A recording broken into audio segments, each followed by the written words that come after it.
A fascinating story. This is a fascinating story.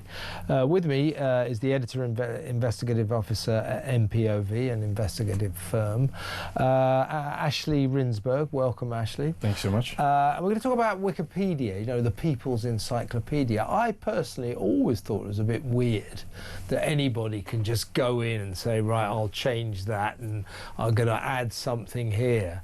And, you know, the fact-checking element of it isn't great. I know this from personal experience because years ago I had a post on a file on Wikipedia and all my mates just warped it and changed it, ridiculous things, absolutely absurd things like, you know,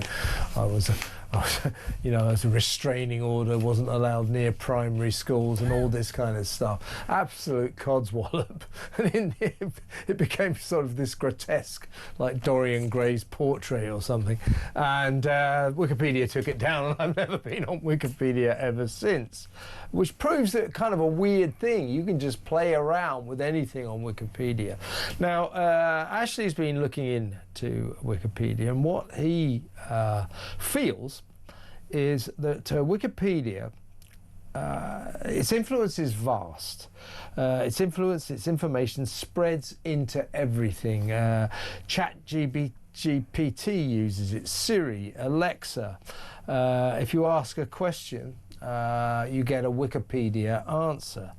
And what you've established, Ashley, if I've got this right, that the problem with this is that Wikipedia kind of masquerades as a kind of neutral outlet, whereas you're saying that the people who work there have a kind of really fairly extreme left-wing bias. And for example, information about Donald Trump is likely to be not trustworthy. It's a left-wing, left-leaning encyclopedia that worryingly informs AI and therefore informs public discourse. Yeah, that's exactly right. It's not only the editors on the site who dominate the site are on the left. The bias has been shown by studies to be left-wing bias, and the NGO that owns and operates the site, which is called Wikimedia Foundation, also exhibits a marked left-wing bias. This is something they promote DEI, they promote social justice, they've turned Wikipedia into a social justice movement, and it's all in service of these kind of ideological goals. And is this you that did this or someone else? This is a very interesting example, folks. Undocumented immigrants were at one point, maybe they still are down on the southern border, put into what they call cages. They're not very good looking things, you know, people in cages at detention centres. Wikipedia listed these centres under possibly, they're not nice places, but I'm not entirely sure they're concentration camps. That's what they listed them. But was it you that tried to put that into perspective by adding the rather important caveat that President Obama built these cages? Okay, Donald Trump has sort of inherited the mantle, but it was President Obama who established these controversial cages, and within a day, is this you actually, within a day, it says here, my edit was taken down. Did you do that, or no, as a colleague? Yeah? I don't edit Wikipedia, I just cover it as a journalist, but it doesn't surprise me at all. This is exactly emblematic of the kind of bias you see, and the speed with which anything like that will just be instantly removed. Whenever you try to reverse the bias or create balance, you will get immediate pushback and the edit will not survive.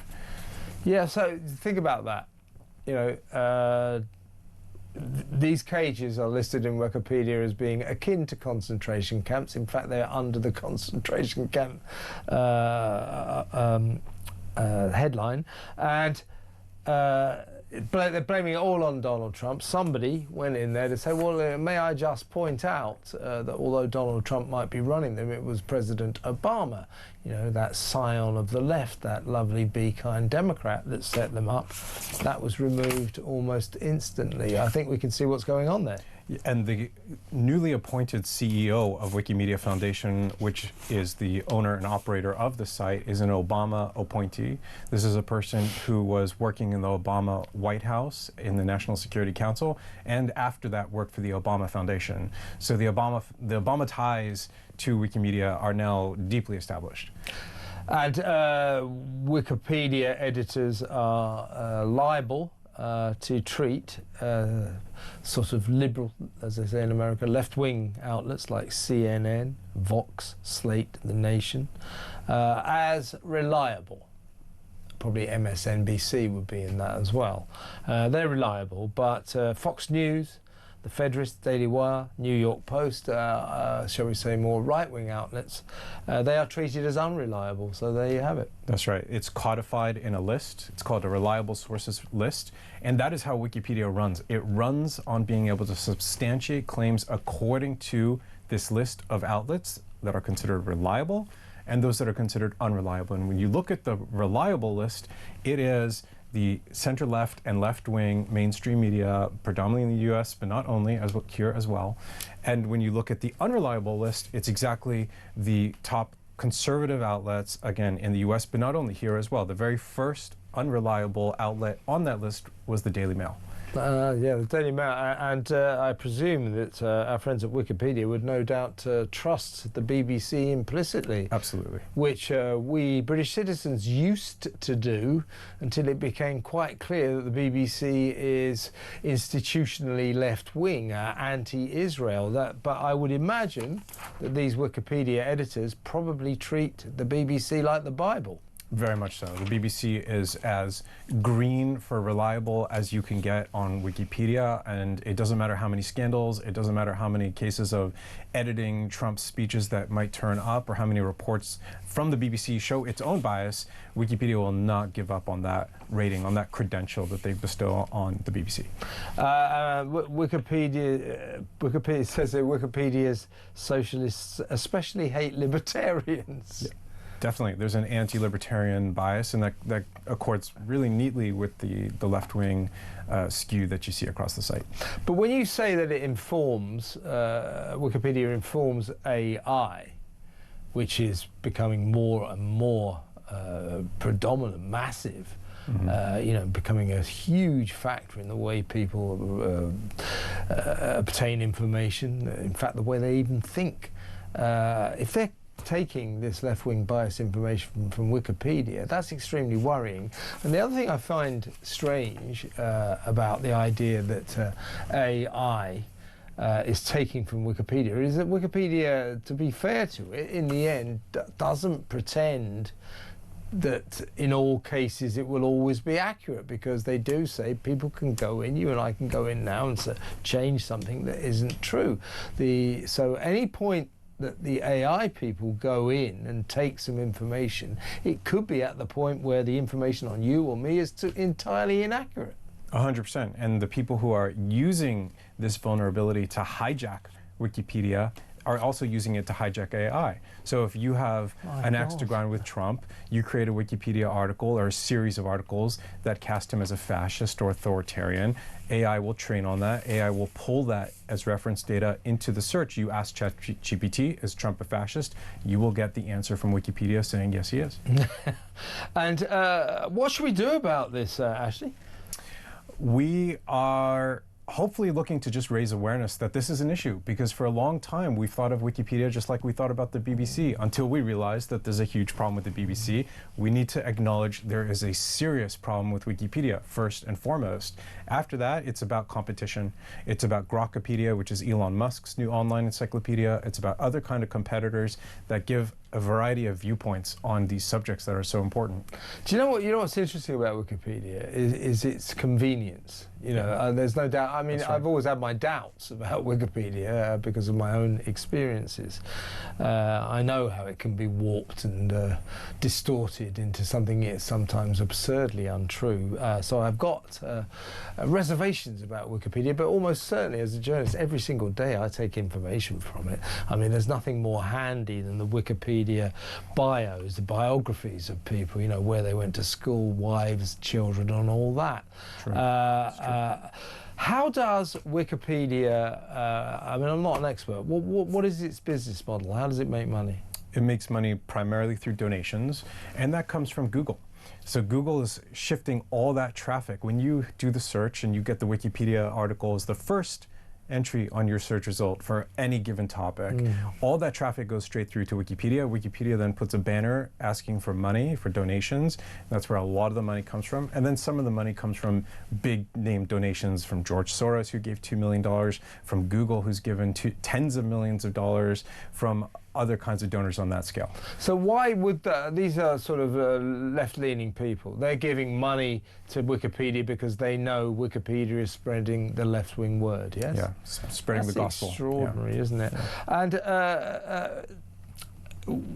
And so it makes its money from donations, but why doesn't it just operate, even if it wants to be left-wing, why doesn't it operate like a normal encyclopedia? Here it is, here's the info. The idea, I always found it very strange that an encyclopedia says to consumers, to its readers, to its customers, here's all the information on Ashley Rindsberg. If you don't like any of it, why don't you just change it? I mean, it's a strange idea for an encyclopedia that's supposed to give you the facts, that it invites its users, its consumers, to go in there and, if they feel like it, change something they know to be true to something they know to be untrue. A very strange philosophy for an encyclopedia. What is that all about? It was about this trend of crowdsourcing that emerged in the early 2000s, and it was really cheap. It was really efficient. That way you don't have to pay editors, you don't have to have an editorial staff, you don't have to fact check and corroborate, you can just let your users do it, which made it extremely, extremely cost effective. And that's why this really tight partnership with Google arose, because for Google, this was great high quality content that Google got for free as well. When you do all these search results on searches on Google, the results you get look really good. It's Wikipedia, it's an encyclopedia, and they got all that for free. So you have this symbiosis between these two big players, and it worked for everybody. I'm just not so sure it worked for the public. What's extraordinary to me about it, I mean, I've always thought about this about Wikipedia. In a way, every post on it, every piece of information should really come with the proviso and the warning. Everything, all the information below could well be total garbage. Yeah. I mean, it's true, isn't it? Disclaimer, yeah. Yeah. It wouldn't be the worst idea, I would say that. I don't suppose they'll do it. Are they based somewhere? Are they going to be at a headquarters somewhere? San Francisco. Yeah. And how many people work there? They have no fewer than 400 people just doing engineering and product, and there's probably at least a couple hundred more people doing fundraising, administrative stuff, a very, very big fundraising team, a very big marketing communications team, because they tell a good story, and they're really good at telling that story. And do they have a lot of people around the world working from home doing the editing and the... Those are volunteers. Okay. Yeah. So they have a lot of volunteers as well. It's an army of volunteers, but this is, again, where we run into trouble, because we don't know who the volunteers are. They're anonymous. We don't know if they're paid propagandists. We don't know if they have a business interest. We don't know if it's someone who got divorced and hates the subject of the article that they're editing and wants to smear that person, which happens all the time. Who's making the money out of all this? There are a lot of paid agencies that make a lot of money to edit Wikipedia on behalf of clients. Yeah. There are the people at the top of Wikimedia Foundation. The CEO, who left in 2021, was paid $800,000 the year she left. She got a $620,000 severance in addition to her salary. She was making $300,000 at that time.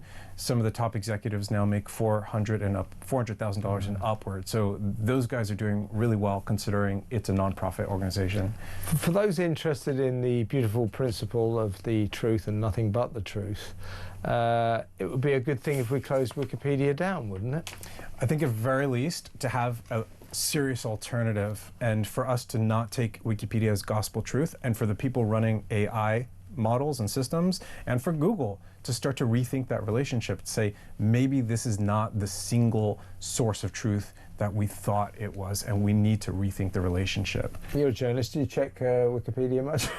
I do check. I do all the time. I do, because it's the convenience factor. It's exactly like you said. right. Exactly. And that's because of Google. Google feeds it to you and serves it right up and makes it very easy. Yeah, the convenience factor is just so enticing, isn't it? I'm going to be a bit more. I've always thought I should be more careful about it. Now I'm going to be extra careful about it. Ashley, that's fascinating. Thank you so much. Thank you so much. Ashley Rindsberg, Editor and Investigative Officer at NPOV. Wikipedia. I know you look at it every day, don't you? What do you think of it now, after what we just discussed? I've been suspicious of it always. Now I'm much more suspicious of it. Think about that. Give me a call, 034